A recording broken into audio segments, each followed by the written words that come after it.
Greetings. In last lecture, we were discussing about the subject structural mechanics 2, in which we have taken an overview of the course defined by university, and then we have gone through the evaluation methodology prescribed by the university, as well as we have gone through the syllabus content of the subject. Then we started our discussion with reference to the prerequisite required for the structural analysis, where we come across the performance expected from the structure. Then we learn about the various types of loads which are coming on the structure. Today we'll start our discussion with reference to the classification of a structure. The classification of a structure is based on dimension or the way that they carry the loads. Based on dimension, the structure is classified as a one-dimensional element, two-dimensional element, and three-dimensional element.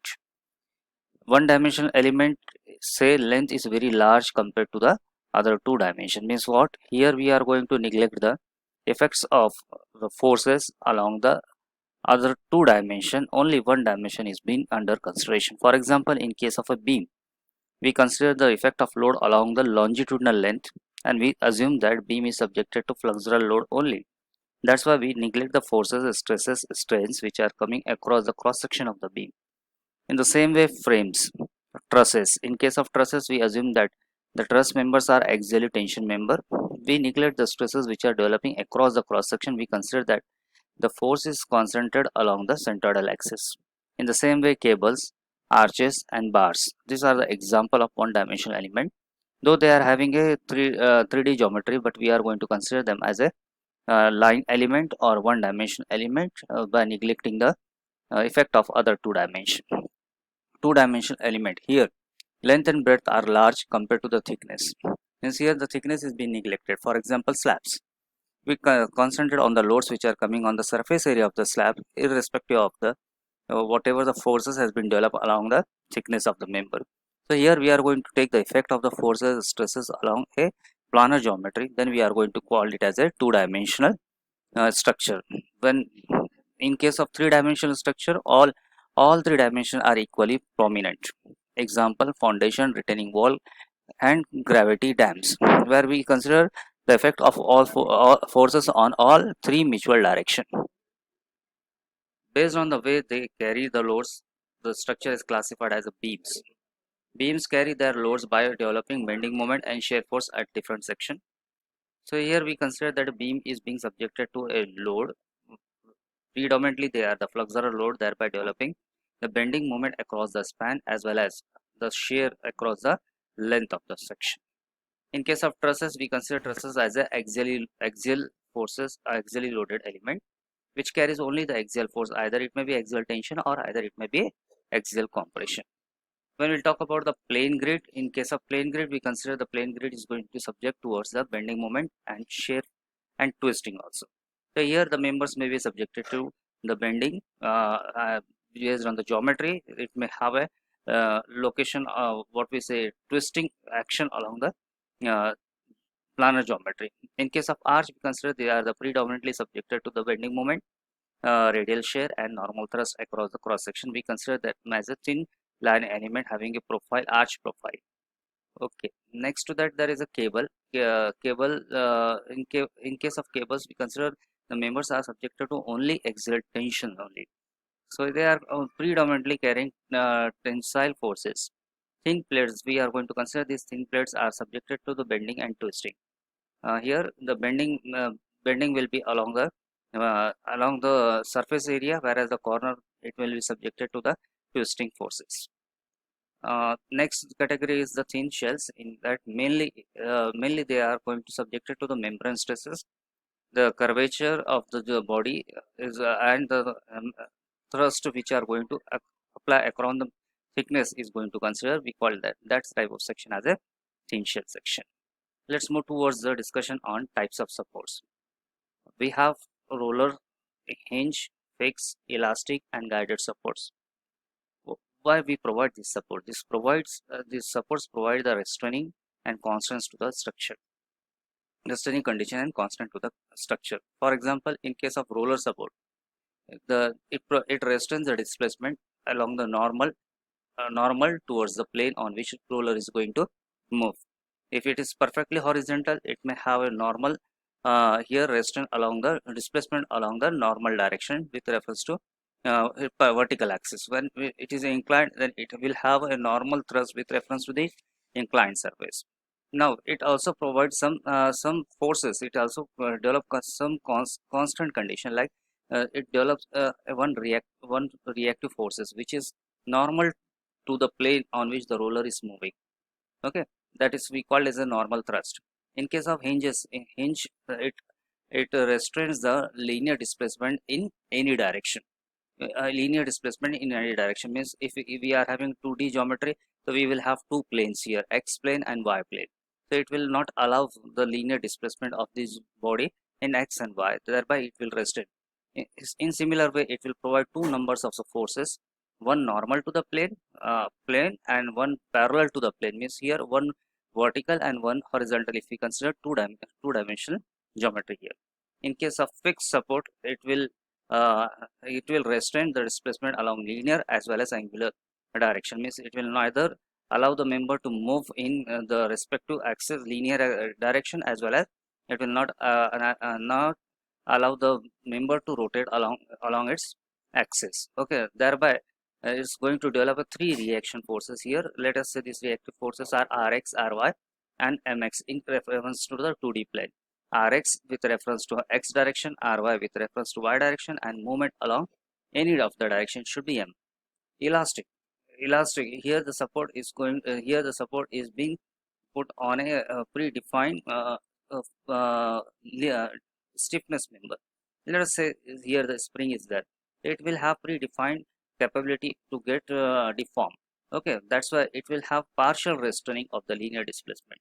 It will allow the displacement, but it will have partial restraining of the linear displacement. Thereby, it is going to develop a one reactive forces which is on the virtue of the load carrying capacity of this elastic system. Guided supports, neither it will restrain, neither it will have any reactive support, only it will provide the motion in the predefined directrix. Let us go towards the equilibrium conditions. We know that there are translation equilibrium condition like summation of x equals to 0, summation of y equals to 0, and summation of z equals to 0. Similarly, we have rotational equilibrium equation available here. In case of 3D, we will have summation of moment in x direction equals 0, summation of moment in y direction equals to 0, and summation of moment in z direction equals to 0. When you want to put this equilibrium condition in terms of uh, vector format, then the resultant can be represented as FR, means it's going to, with reference to normal to the plane, will be equals to Fxi plus Fyj plus Fzk equals to 0, where ijk will represent the direction cosine in respect to the xyz coordinate system. In similar way, we can have the moment equilibrium along the reference plane as a mxi plus myj plus mzk is equals to 0. Now let us discuss about the types of material. So in case of a structural design, we come across various type of material which has different properties, like isotropic in nature, where properties are same in all direction. For example, mild structural steel, aluminum alloy, high strength metals alloy, glass. The second type of material is orthotropic, where properties are different in mutually perpendicular axes, like we have the case of fiber reinforced composites. Then anisotropic material, properties different in all directions. Like for example, timber. Homogeneous material properties are same in all points. It is due to virtue of the composite of the material, for example, stones and bricks. And heterogeneous material, it's a complex geometry, a combination of various material binded together. That's why properties are different at different points. For example, timber, soil. Let's talk about the material characteristics which we have to need to be reviewed before going for a structural analysis. For a structural analysis, we need only few material properties like Young's modulus, Poisson's ratio, coefficient of thermal expansion, and density. All this depends upon the behavior of material. So very first behavior which we are going to see here is a linear elastic behavior.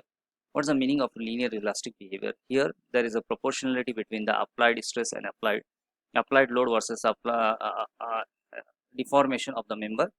So they will have a linear relationship. When we apply a load, they will show the linear relationship up to a elastic limit. When we remove the load, they will follow the same path to have a removal of the stresses or a removal of the deformation.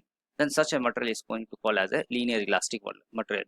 Linear inelastic material means here material is going to take the stress in a linear fashion, where there is a small increment in the stress, there will be proportionally increment in the strain, and this behavior will continue up to the elastic limit. When we unload this material, the material will regain its original state, but it will follow the different path. It will not follow the path from the during the stressing. It will follow the other part to get a reversal of the deformation or the loading. So such a material is called as a linear inelastic material. Now there are other two forms here: non-linear elastic material and non-linear inelastic material. The behavior is from initial to the last, it's non-linear. There will be no proportionate sign between the applied forces versus the deformation gained by the member. But it will have the same when the loading is being removed, it will have the same path. It will trace the same path as it has trained during the loading. Then we call it as a linear elastic material. Vice versa, we will call it as a non-linear elastic material. Amongst this, the very important part is that your material should be an elastic material. So here, what is the meaning of elastic material? Here, material should behave as a Hooke's law.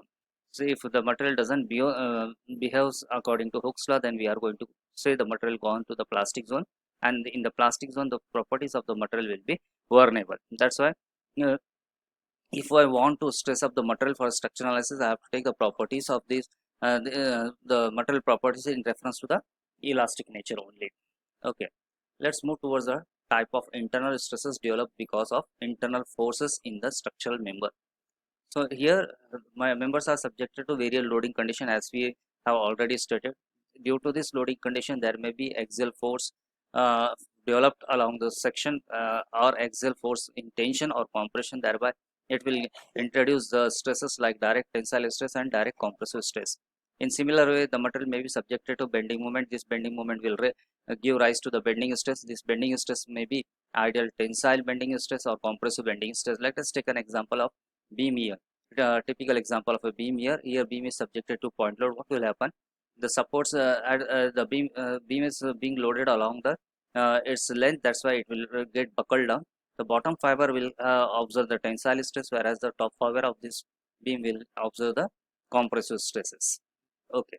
Next to that, the material will be subjected to a shear force, thereby developing the shear stresses. These shear stresses may be along the cross section, or it may be across the perpendicular to the cross section or parallel to the cross section. We call it as a shearing stress, and we call it as a what we say normal stresses or shearing stress along the member. Twisting moment. This twisting moment will also develop a shearing stress and balance forces along the section.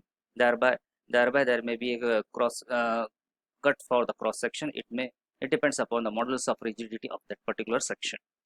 Okay. Now we'll go towards the basic principle, which is said to be a pioneer principle for the development of analysis of determinate structure. The principle of superposition. What this principle states, the statement here: the total displacement or internal loading stresses at any point in a structure subjected to several external loading can be determined by adding together the displacement or internal loading, that is stresses caused by each of the external loads acting separately. Means here, if suppose we are going to consider the total displacement of a member which is subjected to a given loading combination, then the deflection observed by this system will be equal to the displacement or internal displacement which is caused by external force when we look it in a individual pattern or by separation. So for example, let us say this beam is there which is subjected to a typical load combination as shown in figure. The beam is subjected to UDL up to a certain span, and at one end there is a moment. This become a complex geometry. If I want to ascertain this the vertical displacement at this complex geometry, I have to work rigorously. So what I can do, I can simplify this problem by separating these into two separate cases. One, the beam is subjected to the UDL only. The second one, beam is subjected to the moment. Thereby I can superimpose the static relationship and get the answer, and the answer should be that the Vx is equals to v1x plus v2x means the